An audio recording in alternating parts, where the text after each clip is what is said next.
Bismillahirrahmanirrahim. Assalamualaikum warahmatullahi wabarakatuh. Jumpa lagi bersama saya, Ahmad Saufi Abi. Di segmen kali ini, kita akan membahas tentang tanggung jawab dalam sebuah pendidikan. Bapak Ibu sekalian, kita semua mungkin pernah memikirkan hal yang sama. Saya dulu juga memikirkan hal yang serupa. Pendidikan itu letaknya cuma ada di sekolah. Kalau mau dapat pendidikan, ya datangnya ke sekolah. Kalau nggak sekolah, ya nggak dapat pendidikan. Begitu seterusnya. Tapi Bapak Ibu sekalian, sampai saya beranjak dewasa, saya banyak belajar dan merenungkan tentang pendidikan. Saya mulai tersadarkan bahwa pemikiran saya yang dulu itu sangat sempit. Yang saya sadari adalah bahwa kalau ingin mencapai hasil pendidikan yang maksimal, maka semua pihak, semua lini, semua aspek harus bergerak bersama untuk mencapai tujuan dari pendidikan. Ada sebuah pepatah yang populer di benua Afrika. Pepatah tersebut mengatakan, perlu satu desa atau satu kampung untuk membesarkan atau mendidik seorang anak. Ini menunjukkan apa, Bapak Ibu?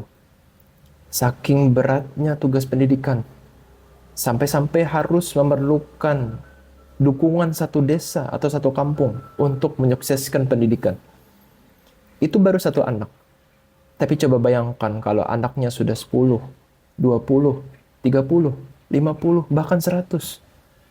Bayangkan betapa beratnya beban seorang guru kalau cuma dia seorang yang menanggung semua beban itu.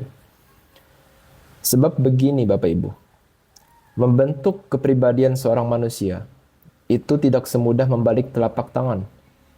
Diperlukan kerja keras, komitmen dan konsisten, pengawasan penuh, dan dukungan dari semua pihak. Manusia bukan benda mati yang bisa kita bentuk sesuka hati. Manusia memiliki akal dan hati. Manusia memiliki pikiran dan perasaan. Sehingga kita harus serius dan penuh perhatian dalam mendidik seorang manusia. Oleh karena itu, kita akan bahas tentang apa saja sih pembagian-pembagian tanggung jawab dalam pendidikan. Siapa yang punya peran dan punya tanggung jawab dalam pendidikan. Yang pertama, dan yang sudah pasti, sudah jelas dapat tanggung jawab paling awal, tentu adalah orang tua. Logika sederhana saja, Bapak Ibu. Siapa kira-kira yang sejak awal memutuskan untuk memiliki seorang anak? Tapi realitanya apa, Bapak Ibu? Banyak di luar sana, alasan yang sering saya temui, berbagai macam.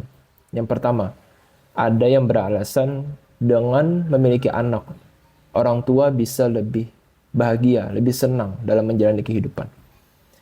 Alasan yang kedua, ada juga yang menganggap bahwa anak itu adalah penerus masa depan. Tapi, ada yang lebih ironis Bapak Ibu sekalian. Di luar sana, masih banyak anak yang lahir dari ketidaksengajaan orang tua. Tapi terlepas itu semua, saya sangat memahami bahwa ketika manusia itu menikah, pasti punya dorongan untuk memiliki seorang anak. Itu wajar dan alami, karena merupakan sifat bawaan manusia. Tapi Bapak Ibu, ada yang terlewat dari pikiran para orang tua. Ketika mereka sudah melahirkan anak, mereka merasa bahwa anak cukup diberi makan dan kasih sayang, selebihnya mereka bisa berlepas diri.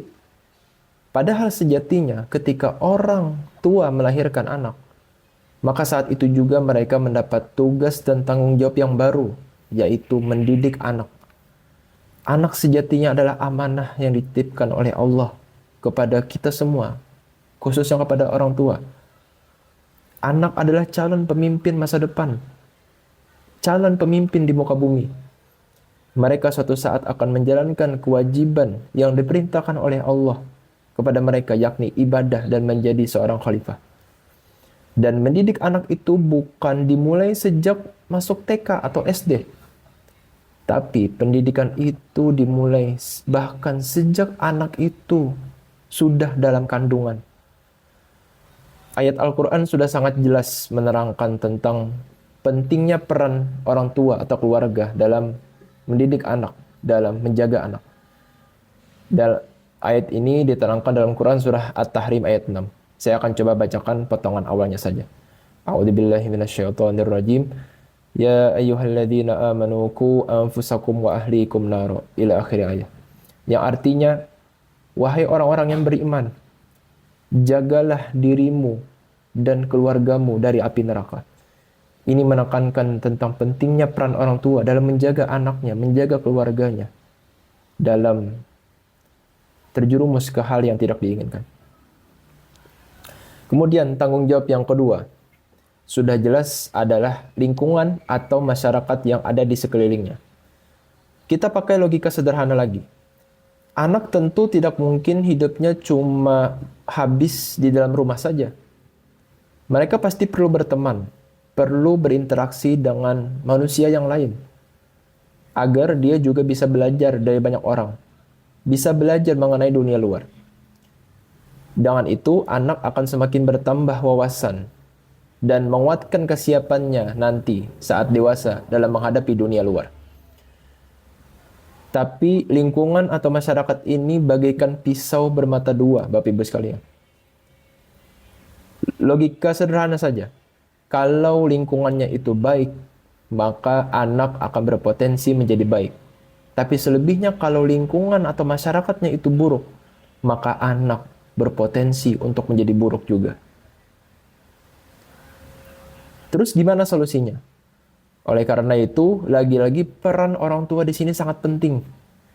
Orang tua harus menanamkan mental dan prinsip yang kuat dalam diri anak, agar ketika dia nanti berinteraksi dengan dunia luar, dia setidaknya akan mampu menyaring mana yang baik untuk dirinya dan mana yang buruk untuk dirinya. Tanggung jawab yang ketiga, tentu adalah sekolah atau lembaga pendidikan. Dalam hal ini juga bisa dikaitkan dengan guru. Nah, di sekolah atau dengan guru, di sini anak akan lebih banyak belajar lebih kepada perihal akademik. Di tempat inilah anak akan memperoleh banyak pengetahuan yang mungkin saja tidak ditemukannya di dalam rumah atau di lingkungan atau masyarakat sekitarnya. Tapi sekarang banyak juga sekolah atau lembaga yang juga mengajarkan karakter atau akhlak kepada seorang anak. Sehingga Bapak Ibu harus selektif dalam memilih sekolah yang baik untuk anaknya.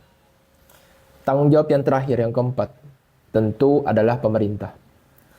Pemerintah di sini tugasnya adalah sebagai fasilitator, menyiapkan fasilitas pendidikan terbaik untuk rakyatnya yang ingin mendapatkan pendidikan.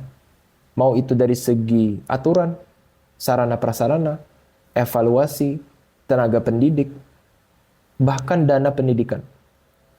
Pemerintah juga punya peran untuk menentukan arah pendidikan di negaranya. Mau dibawa kemana pendidikan ke depannya? Sehingga biasanya pemerintah membuat sebuah kurikulum yang nantinya akan diterapkan di seluruh lembaga pendidikan yang ada di Negara Kesatuan Republik Indonesia. Jadi dari 4 penjelasan tadi, saya coba simpulkan bahwa tanggung jawab yang pertama dalam pendidikan itu adalah ada pada diri orang tua. Yang kedua, ada pada masyarakat dan lingkungan sekitarnya. Yang ketiga, ada pada sekolah atau lembaga pendidikan di mana anak itu menempuh. Dan yang keempat adalah pemerintah. Semua ini punya peran masing-masing, punya peran yang sangat penting. Dari 4 ini, kalau cuma satu saja yang entah itu tidak bekerja secara maksimal, atau bahkan tidak punya peran sama sekali, maka bisa dipastikan pendidikan atau target yang ingin dicapai itu tidak maksimal. Atau bahkan bisa jadi target pendidikan tidak akan tercapai karena satu orang tadi atau satu pihak tadi yang tidak bekerja secara maksimal. Mungkin demikian episode kali ini yang dapat saya sampaikan. Sampai jumpa di segmen-segmen berikutnya. Terima kasih.